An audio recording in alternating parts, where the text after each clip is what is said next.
Untuk share screen-nya udah kelihatan ya? Udah aman, Kak. Oke, oke.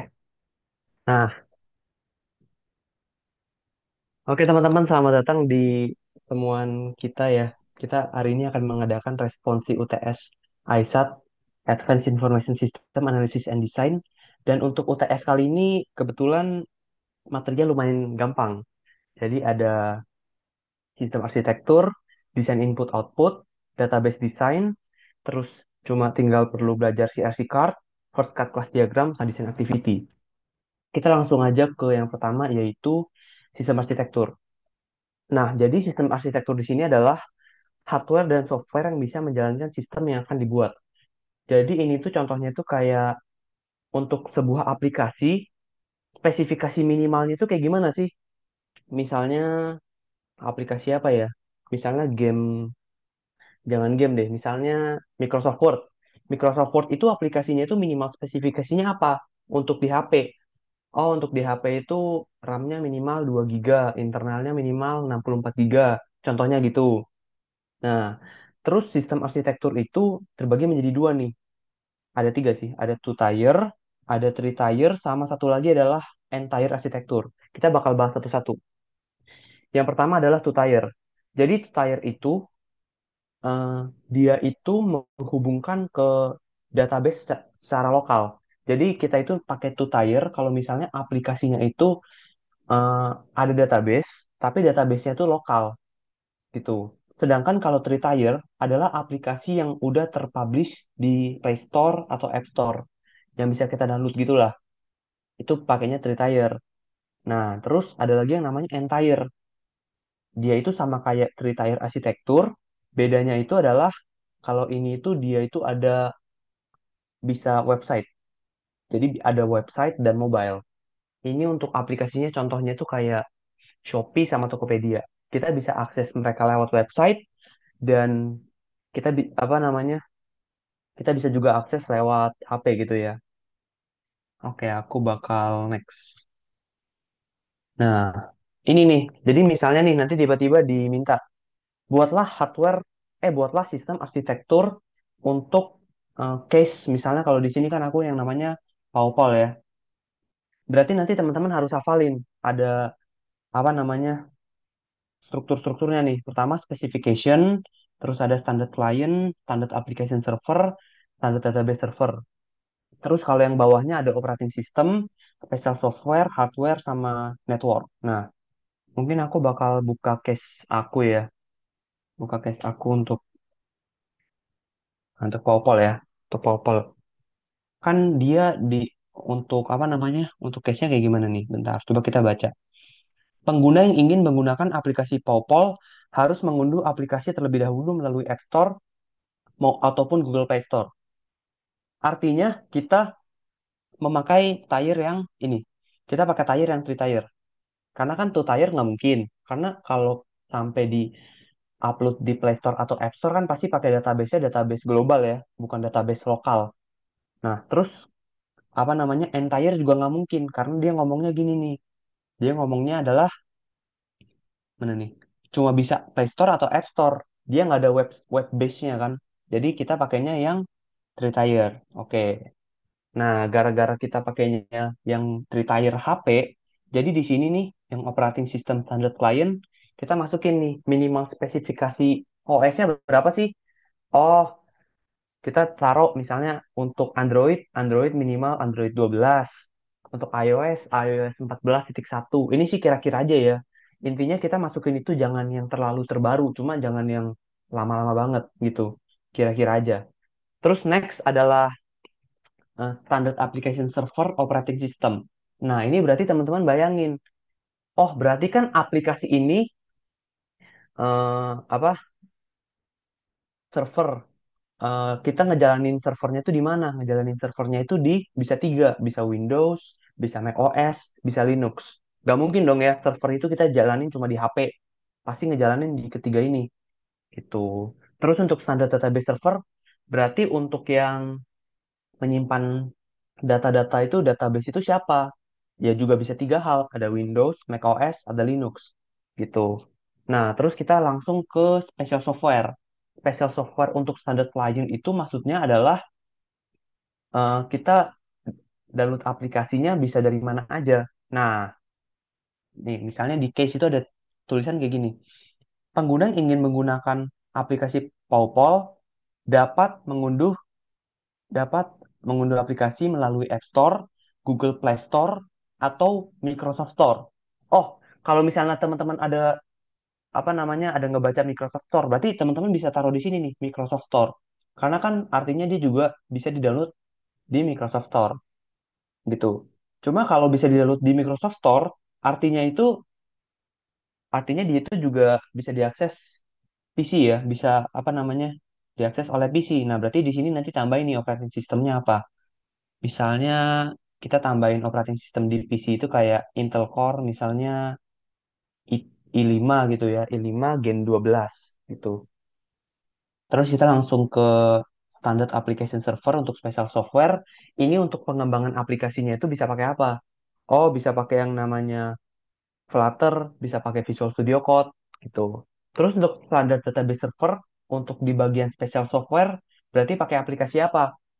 Oh, pakai aplikasi ada banyak ya, bisa Microsoft SQL Server atau MySQL gitu. Nah, ini kita baru nih sekarang ke hardware.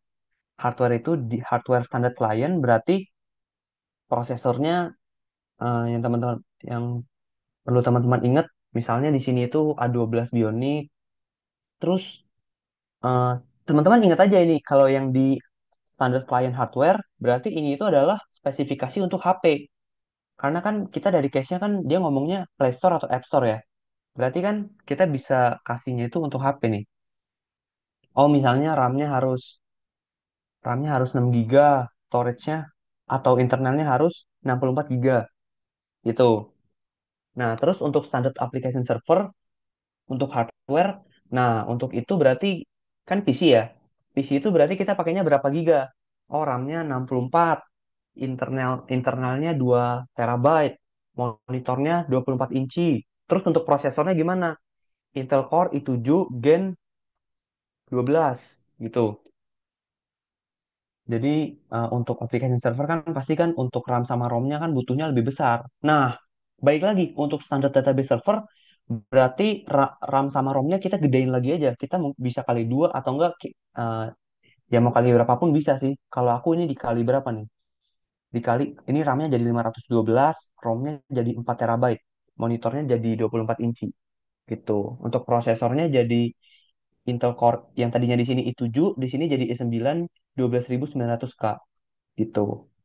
Jadi kan yang namanya server sama database pasti kita butuh spesifikasinya yang lebih besar adalah di database gitu. Karena misalnya user submit sesuatu apa gitu kan pasti kan maksudnya ke database. Otomatis kita butuh PC yang lebih kuat gitu. Nah, untuk network sama ya. Network berarti di sini standar client network kita pakainya 7.2 Mbps broadband sama 4G gitu.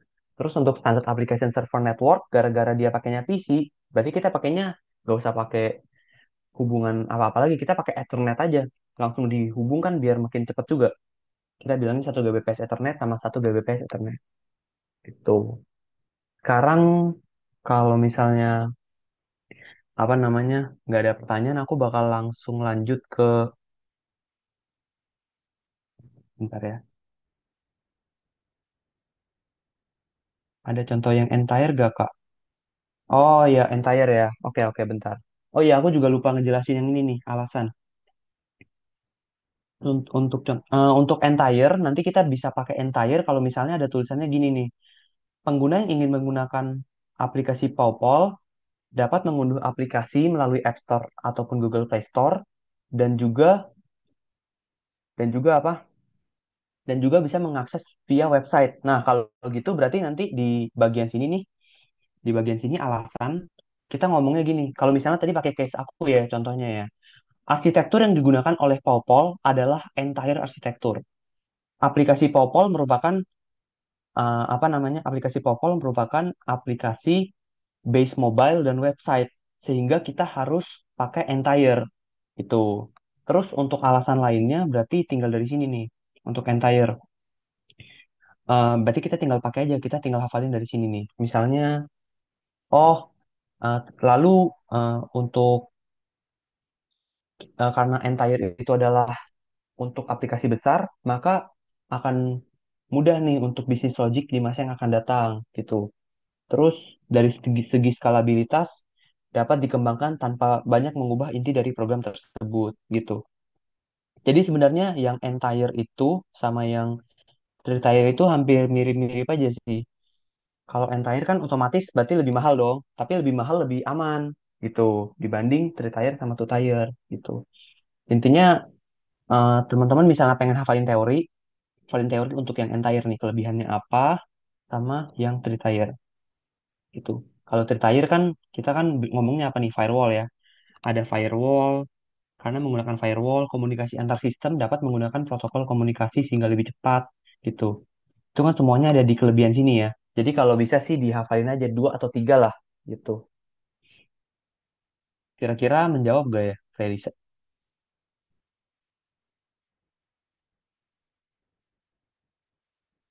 Oke, kayaknya sih menjawab ya.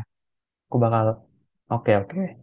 Aku bakal langsung next aja ya ke desain input sekarang.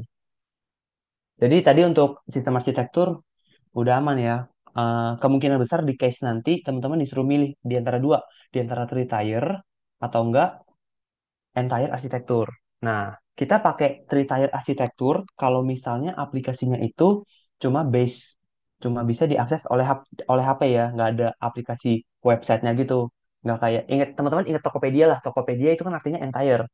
Kalau misalnya aplikasi kayak PawPol ini kan gara-gara cuma bisa diakses lewat aplikasi, jadinya ya dia termasuk three tier. Nah, kalau kita udah bilang dia itu three tier, kita bisa sebutin aplikasi ini tidak memakai entire karena sehingga tidak membutuhkan entire karena aplikasinya cuma base mobile doang. Terus untuk kelebihannya kita juga jangan lupa masukin ya. Oh, yang simpel-simpel aja sih. Oh, kalau Tritier itu ada keamanan di belakang firewall. Apabila terjadi kesalahan pada satu lapisan, tidak menyebabkan lapisan lain ikut salah gitu.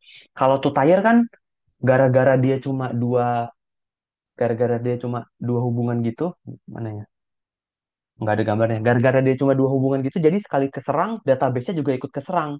Beda sama Tritier yang dimana kalau keserang, database-nya nggak ikut keserang gitu. Jadi lebih aman. Kita langsung masuk aja ke desain input. Nah, sama nih, desain input juga kalau teman-teman masih ingat gambar Figma ya, gambar UI kayak di Figma. Jadi satu use case itu bisa beberapa user interface. Contohnya, misalnya use case-nya itu kayak mendaftarkan hewan peliharaan. Berarti nanti kita gambarin UI-nya itu sampai isi form aja. Nih, ini ada contohnya nih. Misalnya use case untuk mendaftarkan hewan peliharaan. Nah, berarti kita gambarnya gimana? Mendaftar, ada nggak ya di sini ya? Mendaftarkan hewan. Nah, pada halaman home terdapat profil setiap hewan peliharaan yang dimiliki pengguna dengan informasi nama, foto, usia, ras hewan. Oke, berarti kita tinggal gambar nih, gambar di halaman home-nya. Berarti ada nama, foto, ya kan, usia sama ras. Oke, kita baca baik-baik aja soalnya teman-teman ya.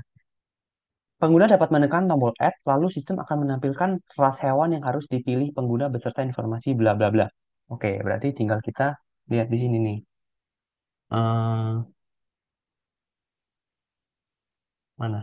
Bentar ya, bentar. Pengguna dapat menekan tombol add, lalu sistem akan menampilkan list ras hewan yang harus dipilih.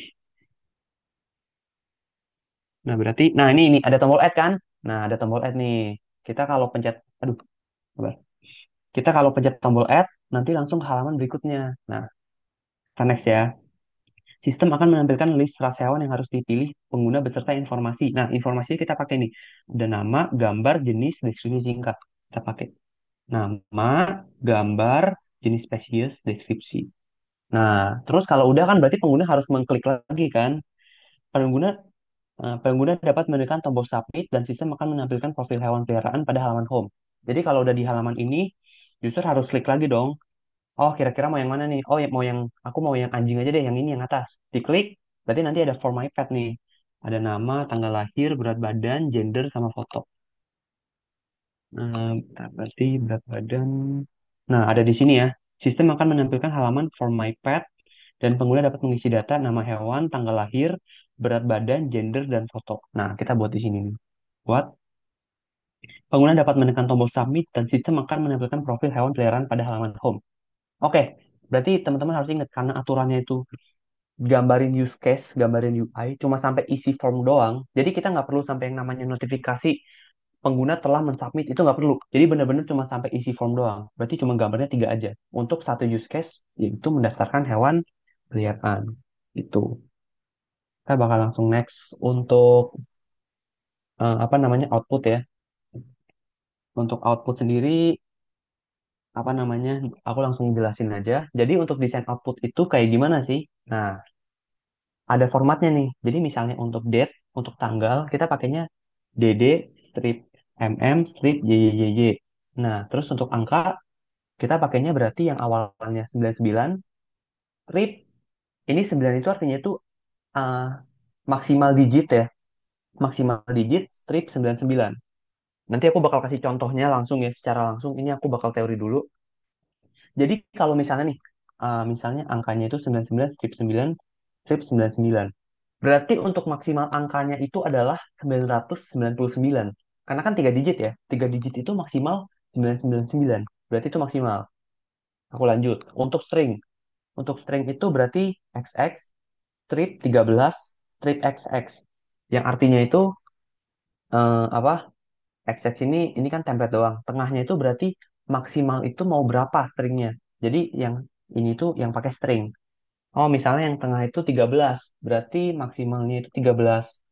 13 itu ya huruf atau kata atau angka gitu. Nah, ini aku langsung contohin aja nih. Nah, untuk desain output sendiri langsung aja berarti misalnya untuk use case apa namanya? Membeli perlengkapan hewan peliharaan. Gitu kan? Untuk use case membeli perlengkapan hewan peliharaan berarti nanti jangan lupa berarti awalannya gini nih. Membeli perlengkapan hewan peliharaan report atau enggak teman-teman mau kalau mau mengisi form juga bisa.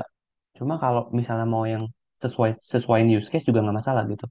Mengisi form order report, terus habis itu jangan lupa tanggal reportnya berapa, tanggal report titik dua, DD, trip MM, trip YYYY.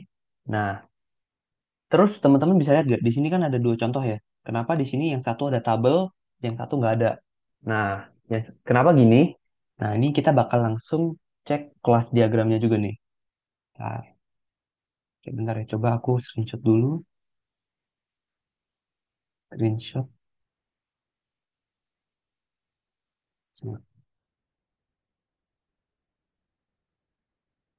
Nggak muncul. Hmm, bentar. Coba aku cari. Nah ini. Nanti aku bakal latihan langsung di sini nih. Latihan. Nah, ini kenapa nih? Lag.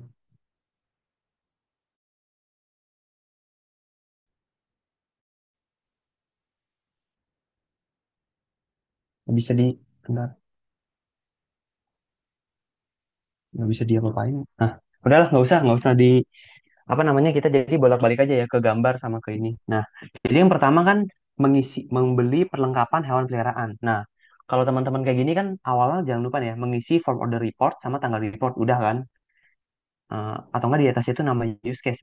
Berarti membeli perlengkapan hewan peliharaan report juga bisa ya, sama aja.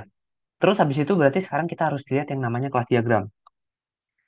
Membeli perlengkapan hewan peliharaan. Berarti pengguna membeli perlengkapan hewan peliharaan. Berarti kemana nih? Kiri, ke atas, ke atas. Berarti kita pakai 4 kelas diagram, ya nggak? Kita pakai pengguna, form order, detail order, sama produk. Nah, terus berarti kita langsung aja. Yang pertama apa? Cuma aku mau mau bilang dulu nih, kalau ini kan dia ngomongnya membeli perlengkapan hewan peliharaan. Berarti kelas diagram utamanya itu yang mana? Yang ini kan, form order. Berarti kita utamain yang ini aja. Untuk kelas lain itu kita cuma ambil ID-ID-nya doang. Kita cuma ambil primary key-nya doang. Nah, jadi contohnya gini nih. Mengisi form order report atau membeli perlengkapan hewan peliharaan. Berarti yang pertama kita ambil apa? ID pengguna. Oke, kita udah ambil ID pengguna. Terus ambil apa lagi? ID pengguna, terus kita ambil ID produk. Tapi ID produk kan udah ada di sini ya. ID produk, ID order, bukan ID produk. Kita udah ubah namanya ID form order. Ini karena ada kesalahan nih. Ini harusnya ID form order. Ini ID form order. Nah, berarti kita ambilnya apa aja? Ambil ID pengguna, udah. Ambil ID pengguna, kita masukin ya ID pengguna, terus habis itu langsung masukin aja alamat tujuan, tanggal pengiriman, catatan, total harga, sama status. Nah, udah sama ya, udah sama. Terus, kapan kita harus pakai tabel yang ini nih? Tabel yang, apa namanya, tabel yang ini. Itu kalau misalnya kita, apa namanya, ngelihat kelas diagramnya itu terkait dengan detail order. Coba kita lihat. Ini kan kita terkait dengan apa? Pengguna, terkait dengan detail order, terkait dengan produk. Oke, oh berarti ada detail order ya? Oh ya udah, berarti nanti di paling bawah teman-teman tinggal taruh aja yang pertama nomor, terus ID form order, ID ID form order, ID produk, sama ID quantity. Nah, udah kayak gitu caranya. Yang pasti perlu teman-teman ingat adalah yang di kelas diagram utamanya itu harus harus semuanya ada di sini nih. Harus semuanya ada di sini gitu. Sisanya kita cuma perlu ambilnya primary key-nya aja. Kalau ini kan use case-nya kan membeli perlengkapan hewan peliharaan. Berarti kita fokus utamanya di mana? Fokus utamanya di kelas form order sama di detail order kan. Nah, berarti yang lainnya di kelas pengguna sama produk kita ambilnya ID-nya aja, ID pengguna, ID produk gitu. Cuma untuk ID produk itu kan kita udah masuk di halaman di kelas detail order ya. Jadi kita tinggal taruhnya di sini nih. Tinggal taruhnya di bawah. Nggak usah dua kali gitu taruhnya. Taruhnya cukup sekali aja. Nah, terus untuk pengisiannya gimana? Untuk ID itu pasti pakai yang namanya string. Jadi kita tinggal tulisnya XX, strip 13, strip XX. Untuk alamat tujuan, nah berarti alamat tujuan kita ngebayangin langsung, oh alamat tujuan berarti apa nih? Ada angka, ada string, ada date. String nggak sih? Ya udah berarti XX. Alamat itu kan nggak mungkin 13 doang ya. Kita bisa bilang aja 50 gitu. Untuk tanggal pengiriman berarti apa nih? Ada date, angka, sama string. Oh, date. DD, MM, YYY, gitu. Untuk catatan, catatan berarti kan string ya, tinggal XX, strip 100, XX. Total harga, nah total harga berarti apa pakainya? Angka ya, pakai angka. Berarti 99, strip 9, strip, strip, strip 99 gitu. Yang artinya maksimal digitnya itu adalah 10 digit gitu. Kalau 3 digit kan tadi kan artinya cuma mentoknya sampai 999. Kalau 10 digit itu berarti mentoknya sampai berapa juta itu. Bisa dilebihin, bisa dikurangin. Itu kira-kira aja sih teman-teman ya. Terus untuk status itu kan berarti kan bisa, kalau kita bayangin status itu berarti bisa diterima, bisa ditolak gitu ya. Itu berarti pakainya string aja gitu. Nah, ini terus di bawahnya itu ada ID itu pakainya string juga. Untuk quantity pakainya itu angka gitu. Oke, kita langsung ke contoh yang kedua nih, mendaftarkan hewan peliharaan. Kalau tadi kan yang pertama kita pakai kotak ya, karena kita terhubung ke detail order gitu. Detail order itu kan diambilnya dari ID produk sama ID form order gitu. Sama ada tambahan quantity. Jadi itu yang perlu teman-teman ingat aja sih kalau misalnya dia terhubungnya ke detail order, berarti di paling bawah ada kotak. Kotak yang menjelaskan isi dari kelas diagram detail order gitu. Cuma kalau dia ngomong nih yang kedua, mendaftarkan hewan peliharaan, output. Berarti kan di sini kayak biasa, mendaftarkan hewan peliharaan report, terus tanggal reportnya DD, MM, YYYY. Nah, berarti mendaftarkan hewan peliharaan apa aja nih? Coba kita lihat. Pengguna, coba kita lihat. Mendaftarkan hewan peliharaan. Nah, kita baca.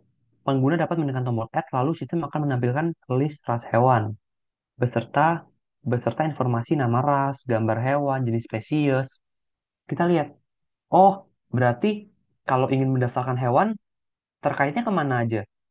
Ke MyPet dong pasti, ke MyPet, terus ke ras hewan juga, iya nggak? Karena kan dia ngomongnya gini nih, sistem akan menampilkan list ras hewan, jadi otomatis dia pasti ngakses yang namanya kelas ras hewan juga. Cuma kelas ras hewan itu kita cuma ambil, kayak tadi yang aku udah bilang ya, kita ambil primary key-nya aja, berarti kita ambil ID rasnya aja. Yang utama apa? Yang paling utama adalah ini nih, kelas MyPet. gitu. Kelas MyPad. Nah, berarti kita taruh nih. Pertama apa? Pertama pasti ada ID pad, udah taruh. Terus jangan lupa ID pengguna. Karena kalau mengisi form MyPad report pasti ada penggunanya dong, nggak mungkin nggak ada. ID pengguna, terus baru apa lagi? Ada ID RAS dong, kita ambil ID RAS, terus nama pet, DOB, foto, nama pet, DOB, foto, berat badan, gender. Udah, kayak gitu. Untuk output mengisi form MyPad report atau mendaftarkan hewan peliharaan report gitu. Untuk ID-nya kan berarti tinggal kita ya kayak biasa. Untuk ID kan pasti string ya. Berarti kita pakainya string nih, yang XX ini. Nama pet kita pakainya XX strip. Nama pet pasti lebih panjang dong. XX 50 XX. Untuk DOB kita pakainya DD MM YYYY. Untuk foto, foto kita pakainya string juga ya. Karena kan untuk foto itu kan pasti nanti filenya itu berupa misalnya anjing 1.png. Itu kan pakai string. Dia mengambil string kan gitu. Jadi pakainya string juga. Gender juga ya. Gender kita pakainya string gitu. Kira-kira dari sini ada yang mau ditanyain dulu ke teman-teman atau aku lanjut aja kali ya kalau misalnya nggak ada. Kalau misalnya mau tanya langsung tanyain aja nggak apa-apa gitu. Oke, kita langsung masuk aja ke database design. Jadi kita itu sekarang ngegambarin gimana data itu masuk ke database. Nah, ada format-formatnya juga, ada format ID-nya, format tanggal, ada biaya, ada foto, ada string, ada contohnya. Nah, kita bakal ini kan ada contohnya ya. Aku juga bakal langsung aja contohin ya, contohin. Misalnya nanti di apa namanya UTS nanti tanggal berapa ya? 10 kalau nggak salah, tanggal 10 nanti dia bilang, "Buatlah desain output." Biasanya sepaket sih. "Buatlah desain input dan output untuk use case." Nah, untuk use case apa kita nggak tahu ya. Misalnya untuk dua use case, yaitu use case A dan use case B. Berarti kita pertama gambarin dulu inputnya kayak gimana. Terus habis itu gambarin inputnya jangan lupa sampai yang mengisi form doang yang udah tadi aku jelasin ya. Terus yang kedua gambarin outputnya. Berarti outputnya apa? Cara kita itunya gimana? Kita ngelihat dari kelas diagram aja. Untuk yang apa namanya? Misalnya kalau output itu berarti kan biasanya output itu dimintanya semua sih, semua kelas. Buatlah semua buatlah semua output, buatlah semua desain output untuk kelas ini misalnya untuk kelas pengguna, kelas MyPad, kelas Booking Groom. Nah, nanti kita tinggal buat aja satu-satu gitu. Misalnya kita pengen buat untuk yang pengguna ya, buatlah data record pengguna. Data record untuk pengguna. Berarti di sini kita tinggal ikutin aja nih. Pertama, jangan lupa. Berarti di sini data record pengguna. Oke. Terus kalau udah gimana? Berarti tinggal kita masukin aja nih. Ini di sini ada ID pengguna, terus apa lagi? Ada nama pengguna, terus ada jenis kelamin, ada alamat, ada email, ada password. Nah, ada email, ada password. Nah, terus kita langsung masukin aja nih. Nah, cuma di soal biasa ada tulisan kayak gini. Buatlah desain output untuk setiap kelas. Nah, biasa kayak gini ya. Untuk setiap kelas masing-masing masing-masing dua record. Oke, artinya kita harus ngebuatnya gimana? Kita harus buatnya itu data record. Ini kan ada berapa nih? 1, 2, 3, 4, 5, 6, 7, 8, 9, 10, 11, 12. Berarti kita buat 12 kali kayak gini beserta dua record. Nah, coba aku contohin untuk dua record gimana ya. Pertama, rumusnya apa nih? Rumusnya adalah ID. Dua inisial kelas plus tanggal plus bulan plus tahun plus 001 dan sebagainya. Berarti yang pertama apa? Dua inisial nama kelas. Ini kan kelas kita adalah pengguna. Berarti dua inisial kelasnya bisa apa nih? Bisa PG atau PE. Bebas ya mau apa. Kalau aku sih yang mau gampang PE aja. PE. Terus untuk tanggal. Tanggalnya misalnya tanggal hari ini aja. 28/03. Tahunnya jangan 2025. Tahunnya kita ubah aja jadi 2024. Karena kan artinya kan ini recordnya sudah terjadi gitu ya. Terus 001. Dah, ini untuk satu record. Nama pengguna misalnya Aristo gitu.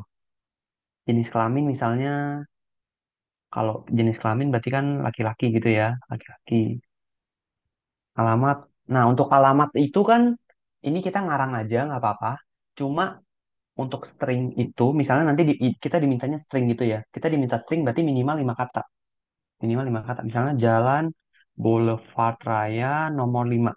Nah, ini kan udah 5 kata nih. Udah, kita main aman. Udah kayak gini. Ini udah aman nih.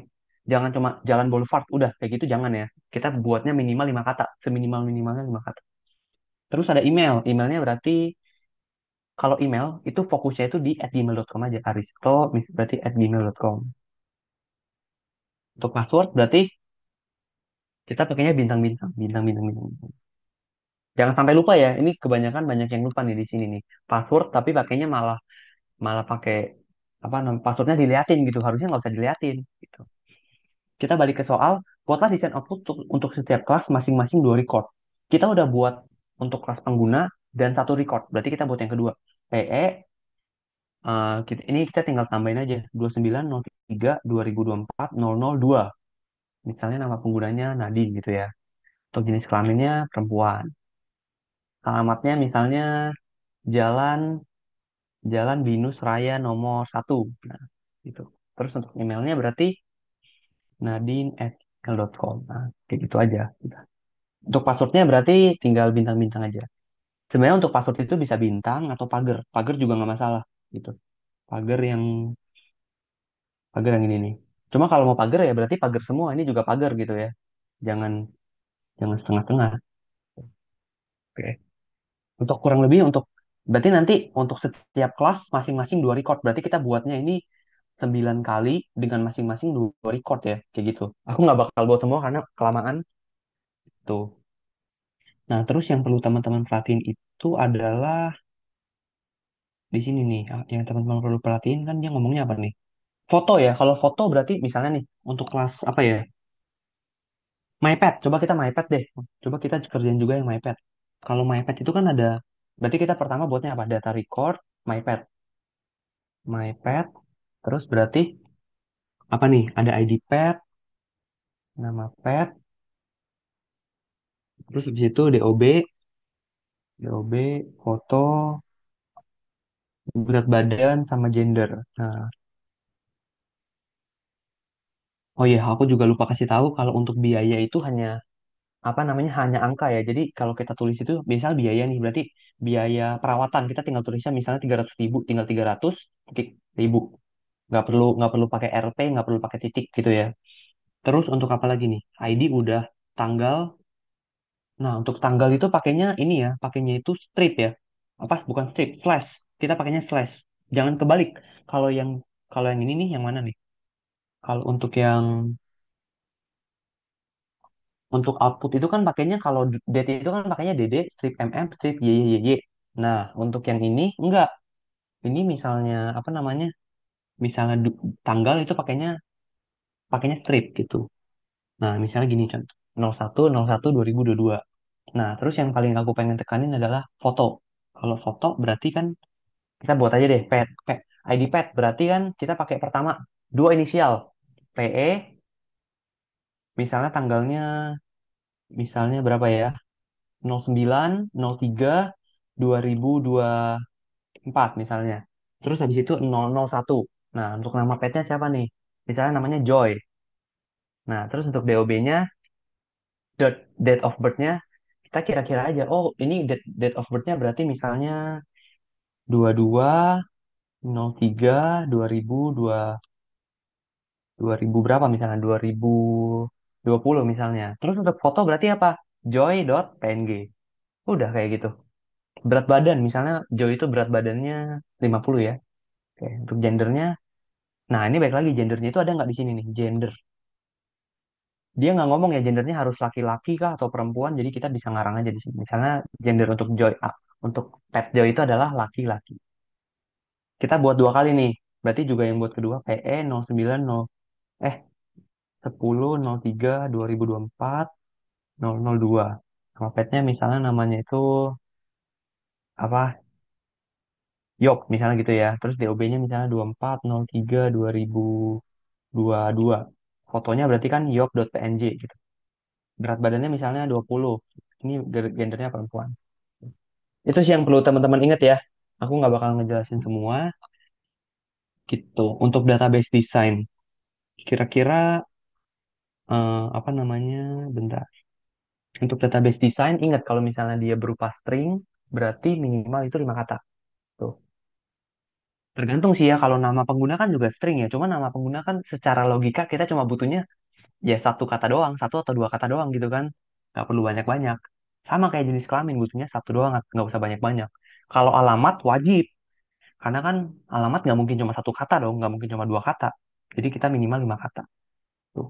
Kira-kira dari ketiga teori itu ada yang teman-teman pengen tanyain dulu sebelum aku oper ke partner aku. Kalau misalnya ada langsung di chat aja. Cuma kalau misalnya nggak ada ya oke sih kayaknya nggak ada ya. Aku bakal langsung pindah ke Nadine. Oke, bisa dimulai ya Nadine. Oke. Apakah suara aku udah terdengaran jelas? Oh, udah. Oke. Mungkin aku share screen aja kali ya.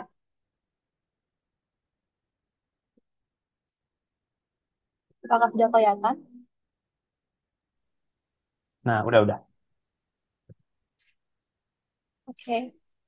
Halo teman-teman, perkenalkan aku Nadine Aureli dan di sini aku pertama bakal ngejelasin mulai dari CRC card dulu. Nah, apa sih itu CRC card?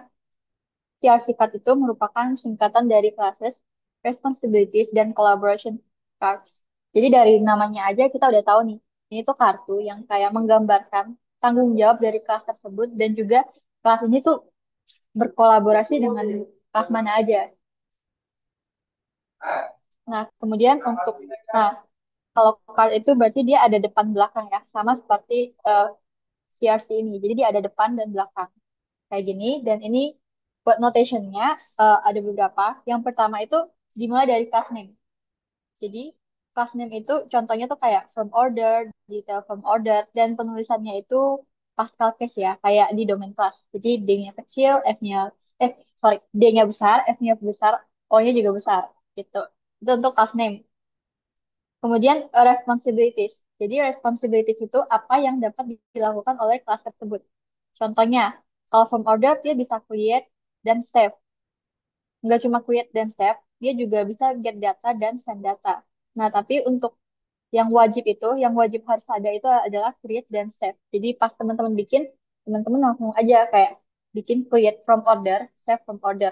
Kemudian untuk kolaborator itu adalah kelas yang berinteraksi dengan kelas tersebut. Mungkin kita coba lihat langsung aja ya. Ini. Nah, di sini ada customer. Nah, ini untuk front of card-nya. Jadi untuk front of card, di bagian sebelah kiri, dia itu ada responsibilities-nya. Jadi contohnya di sini kan ada update, update name, update address, sama beberapa responsibilities lainnya. Kemudian di sini ada collaborating classes, misalnya di sini ada self payment. Dan di sini, di back of card-nya itu langsung tulisin aja atribut-atributnya.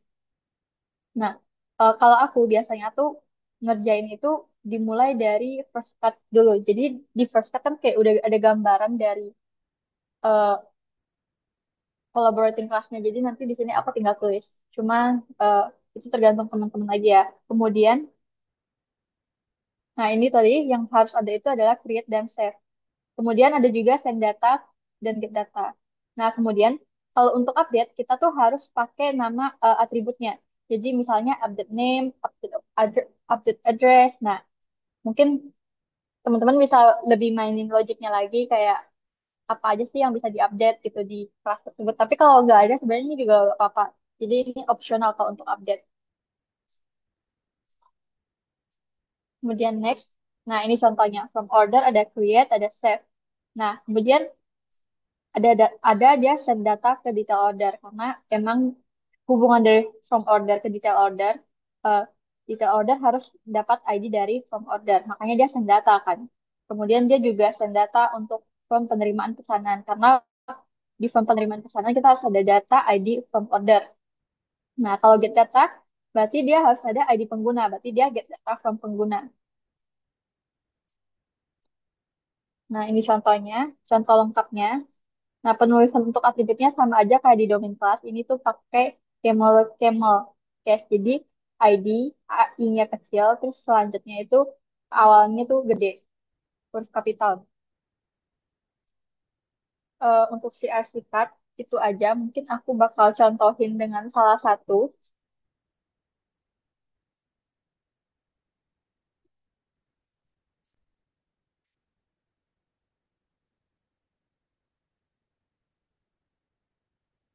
Nah, ini aku bakal contohin.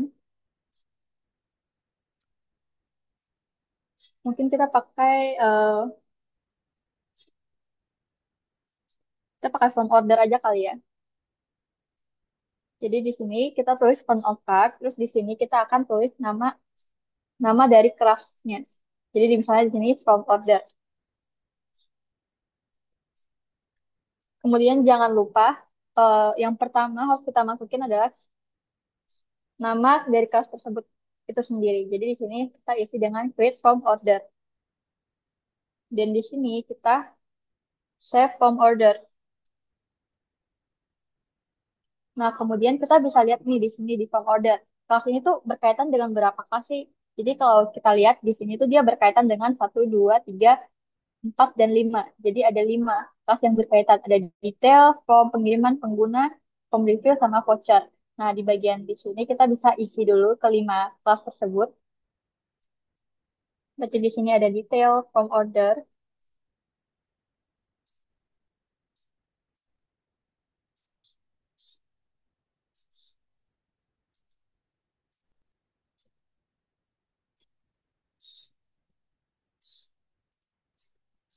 ada pengguna, ada form pengiriman,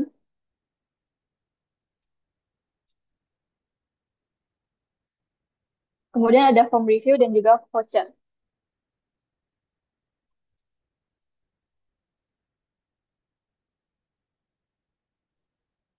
Nah, di sini kita bisa isi nih. Misalnya yang pertama ke detail form order. Berarti dia ke detail form order, dia tuh send data. Otomatis kita bilang send data ke detail form order. Kita hapus dulu. Kemudian untuk pengguna. Nah, kalau misalnya antara form order dan pengguna, berarti dia harusnya get data from pengguna. Berarti di sini kita bisa pakai get data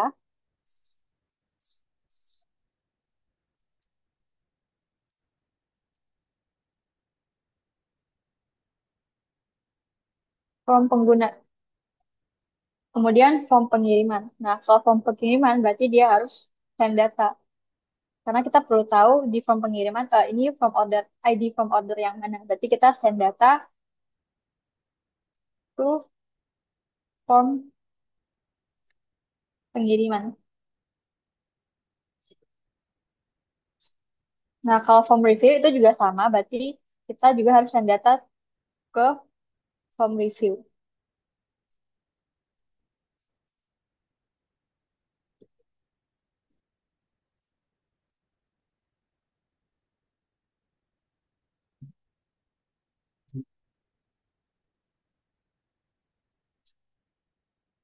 Nah, kalau untuk voucher,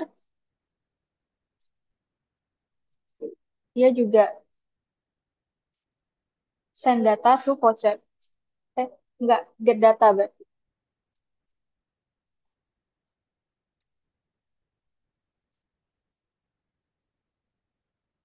Nah, sekarang ini form of card-nya udah selesai, berarti kita langsung ke back of card. Back of card-nya berarti kita tinggal pindahin ya atribut-atributnya.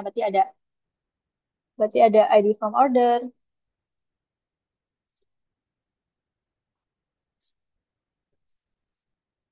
ada tanggal pemesanan,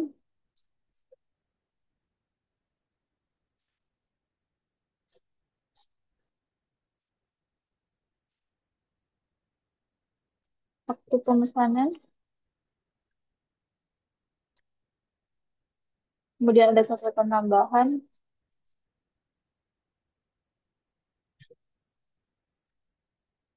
dan juga status terakhir. Nah, ini eh, untuk CRC. Mungkin apakah ada pertanyaan dahulu? Kalau ada, bisa langsung di chat.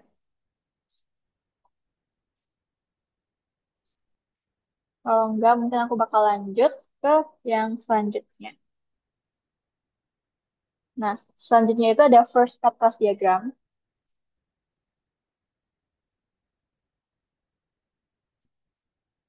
First cut class diagram itu adalah diagram awal dalam perancangan diagram kelas yang menggambarkan struktur dasar sistem berbasis objek dan menggambarkan relasinya. Nah, kalau untuk first cut, aku mengingat konsepnya itu kayak kita bikin family tree. Jadi kayak kita eh, menggambar relasi ini ke ini, apakah mereka berhubungan gitu. Kemudian ada beberapa important steps. Yang pertama adalah kita harus mendefinisikan atribut dengan tipe informasinya. Misalnya kalau nama itu string, terus kalau misalnya nomor telepon itu juga string, nah itu kita harus tahu dulu tipe informasinya. Kemudian menentukan kelas mana yang berkaitan dan kelas mana yang memerlukan navigation visibility. Nah, mungkin kita langsung ke contohnya. Oh ya, di sini pertama ada notasi terlebih dahulu. Jadi yang pertama ada visibility. Nah, visibility itu terkait dengan public dan private. Jadi kalau private itu minus, sedangkan kalau public itu plus. Kemudian ada nama atribut. Kalau nama atribut ini menggunakan camelback. Kemudian ada type expression yaitu string, integer, double atau date. Kemudian ada initial value dan juga yang kelima ada property. Jadi apakah ini primary key? Nah, kalian harus kasih kayak gini. Jadi kayak ini nomor akunnya adalah primary key, jadi dikasih tanda kalau ini adalah key. Nah, ini yang dinamakan dengan navigation visibility. Jadi dari customer menunjuk ke sel. Mungkin aku bakal jelasin dulu terkait dengan navigation visibility. Navigation visibility itu mengacu pada kemampuan suatu objek untuk berinteraksi dan mengirimkan pesan kepada objek lainnya. Nah, dibuat dengan membuat garis asosiasi dari objek dependen ke objek yang independen. Jadi, kalau one to many, association-nya itu dari arah panah digambarkan dari one ke many. Mungkin um, kalau untuk navigation visibility, aku lebih menyarankan teman-teman untuk memikirkan secara logik. Jadi, kelas mana sih yang terbuat terlebih dahulu dan kelas mana yang membutuhkan kelas lain. Jadi, kalau misalnya di sel, itu kan kita perlu yang namanya tahu ID dari customer. Nah, makanya harapannya itu atau navigation visibility-nya itu dari customer ke sel dan bukan dari sel ke customer. Karena yang pasti customer harus ada terlebih dahulu baru bisa dimasukkan ke dalam sel. Hanya kayak gitu. Nah, mungkin nah itu kan pokoknya kalau one to many mungkin teman-teman bisa ingat aja. Berarti kalau one to many berarti yang eh, yang ditunjuk itu adalah yang mininya. Jadi misalnya customer ini kan one ke mini cell, berarti ini customer nunjuknya ke cell kayak gitu sih. Jadi mungkin contohnya di sini aja. Nah, bisa teman-teman lihat ini kan pengguna ke forum di mana eh, ini kan one to many kan. Nah, makanya dia dari pengguna nunjuk ke forum dan juga secara logik forum itu harus ada data ID penggunanya. Nah, gimana kalau misalnya bukan one to many, kayak one to one? Nah, sekali lagi kita pakai logik mana yang terbuat lebih dahulu dan mana yang memerlukan data tersebut. Jadi misalnya dari form pengantaran barang besar ke form verifikasi pengantaran. Nah ini tuh dari form pengantaran barang besar menunjuk ke form verifikasi. Karena kalau dipikir form verifikasi itu baru ada kalau misalnya ada pengantaran barang besar yang terjadi. Makanya dia nunjuk dari form pengantaran ke form verifikasi, bukan sebaliknya. Untuk navigation visibility-nya. Kemudian mungkin kita bakal coba latihan juga dengan domain class tadi. Aku mungkin bakal bakal pakai Excalibur draw aja.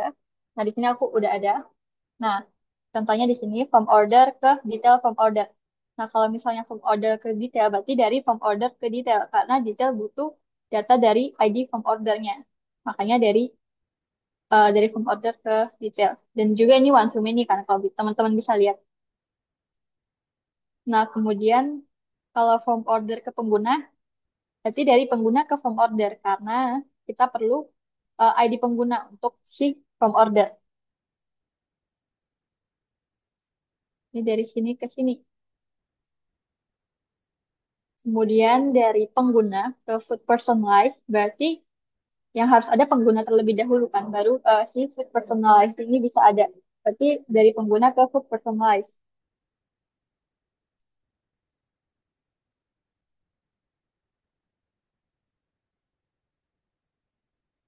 Kemudian kalau dari pengguna ke form penukaran poin berarti dari pengguna juga.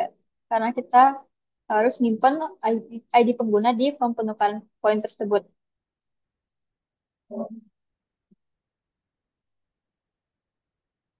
Kemudian di telepon order ke paket.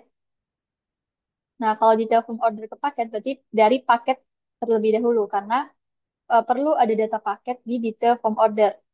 Paket yang terbuat terlebih dahulu dibandingkan si detailnya dari paket ke detail form order.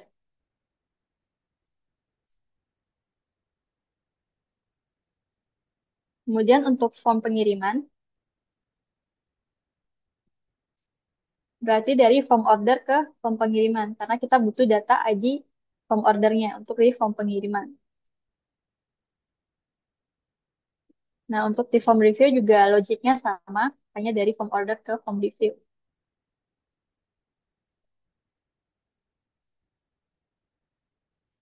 Nah, kemudian kalau vendor dengan menu, berarti dari vendor dulu baru ke menu.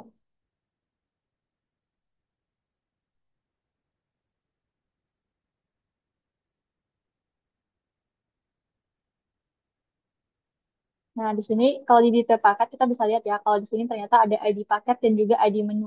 Berarti kita perlu data dari paket dan juga menu.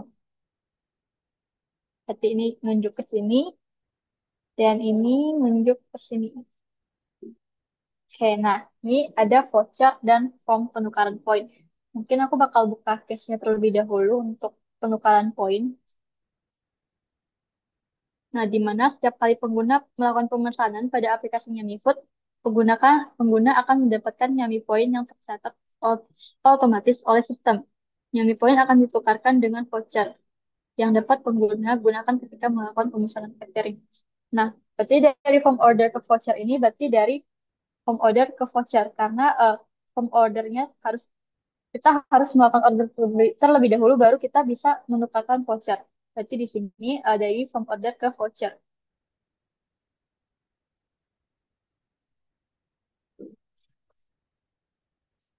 Nah, kemudian kalau berarti kalau di form penukaran poin ini kita harus ada em, data pengguna dan data voucher yang ditukarkan. Jadi di sini kita dari voucher ke form penukaran poin.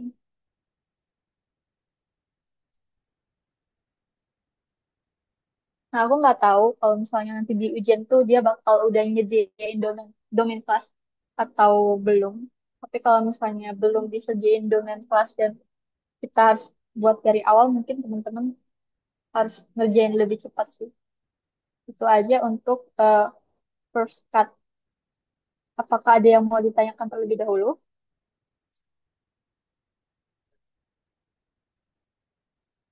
Yang belum ada. Kalau belum ada, aku bakal lanjut lagi ke materi terakhir kita, yaitu design activities. Nah, design activities, aku nggak tahu soalnya tuh bakal kayak apa, tapi aku mungkin bakal, hmm, mungkin kalau menurut aku mungkin soalnya kayak ujian-ujian kita terlebih dahulu, di mana kita diberikan case, dan kita mungkin kayak ada satu company gitu, dan kita disuruh kayak identifikasi eh, apa yang kita bakal lakukan jika kita diberi tugas untuk mendesainnya. Nah, ini ada 5 step yang aku dapat dari PPT Binus, di mana kalau di dalam design activities itu ada step-stepnya. Yang pertama ada describe the environment. Nah, di bagian describe the environment ini, kita mendeskripsikan bagaimana sistem akan berinteraksi dengan sistem lain dan teknologi apa yang sedang digunakan perusahaan. Jadi misalnya ada klien atau company yang kayak mau bikin sistem. Terus kita di bagian ini kita kayak menganalisa sistem yang sedang dipakai oleh mereka tuh kayak gimana, jaringannya gimana, terus teknologinya tuh gimana. Nah, itu describe di environment. Tujuannya agar kita tahu uh, ini tuh cocoknya gimana sih nanti sistemnya akan dibangun.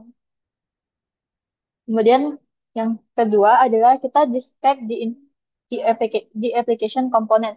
Nah, di sini kita merancang komponen utama aplikasi seperti fitur-fitur, modul, dan layanan yang akan dibangun. Setelah kita tahu environment-nya kayak gimana, nanti klien kan akan nyampein kayak apa sih yang mereka butuhkan. Nah, di sini kita bisa describe nih uh, fit layanannya nanti bakal gimana, uh, fiturnya tuh ada apa aja. Jadi mungkin kalau bisa dibilang ini kayak bagian kita bikin use case diagramnya. Jadi nanti ini bisa ngapain aja gitu loh. Kemudian yang ketiga ada di describe di user interface. Aku yakin banget teman-teman juga paling ngerti bagian ini di mana kita akan ngebuat tampilan interface untuk pengguna. Jadi tools-toolsnya yang dipakai tuh bisa kayak Figma atau Azure. Nah, kemudian yang keempat, designing the database, di mana kita menentukan struktur data yang akan digunakan, seperti table, relasi, dan bagaimana data akan disimpan. Setelah kita tahu eh, fitur, setelah kita melakukan ketiga step tersebut, kita bakal ngerancang kayak ERD-nya. Jadi kita tentuin nih, tabelnya tuh bakal ada apa aja, misalnya ada pengguna, ada eh, manager, ada dan lain-lain. Nah, itu untuk desain database. Kemudian designing the software classes and method. Ini yang terakhir di mana kita menentukan bagaimana kelas dan metode akan digunakan dalam pengembangan. Nah, menurut aku ini udah masuk ke lebih teknikalnya gimana kita bakal implementasikan pengembangannya. Jadi contohnya kan di semester 3 kita udah belajar yang namanya object oriented programming. Nah, di bagian desain the software custom method, mungkin kita kayak menentukan apakah ini kita perlu pakai implementasi OOP, terus kayak support type, subtype-nya itu bakal kayak gimana. Itu di bagian desain the software classes and method. Mungkin teman-teman nggak perlu hafalin pengertiannya, tapi mungkin cukup dipahami apa sih uh, step ini. Mungkin itu untuk desain activities. Nah, ini untuk latihan tadi kita udah lakuin langsung. Nah, ini ya jawaban yang tadi. Mungkin itu aja untuk desain activities. Apakah ada pertanyaan?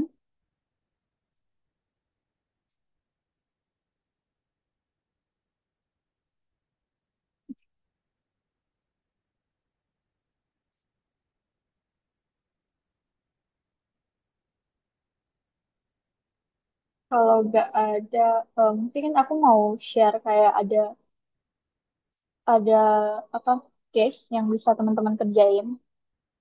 Kalau misalnya butuh latihan, bentar, aku akan save dulu. Nanti aku bakal kirim di chat. Mungkin dari aku itu aja. Apakah dibalikin ke panitia atau bagaimana? Oke, mungkin kalau udah nggak ada pertanyaan dari teman-teman, mungkin kita akhiri saja Zoom hari ini ya. Oke, sebelum akhiri Zoom, aku minta izin dulu ya untuk dokumentasi. Mungkin yang bisa on cam boleh on cam dulu.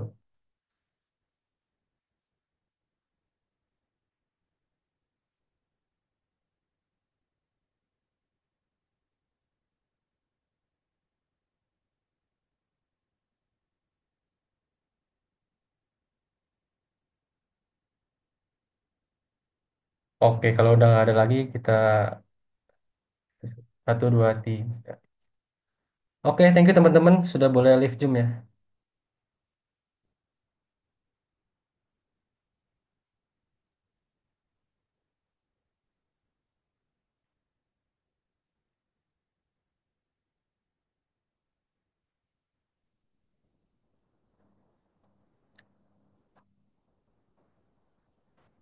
Oke, mungkin untuk Kak Nadine ada yang bertanya di kolom chat Zoom.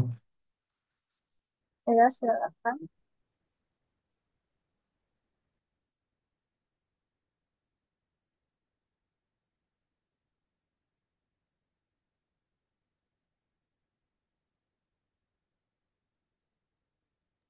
Rangkuman tadi bakal dikirim lagi ya. PPT-nya maksudnya atau recording videonya.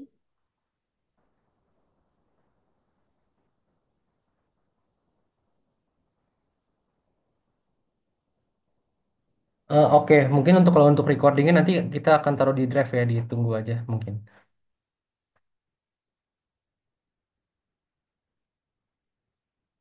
Oke, mungkin kalau udah nggak ada yang bertanya lagi, aku akan akhiri Zoom-nya ya. Thank you teman-teman.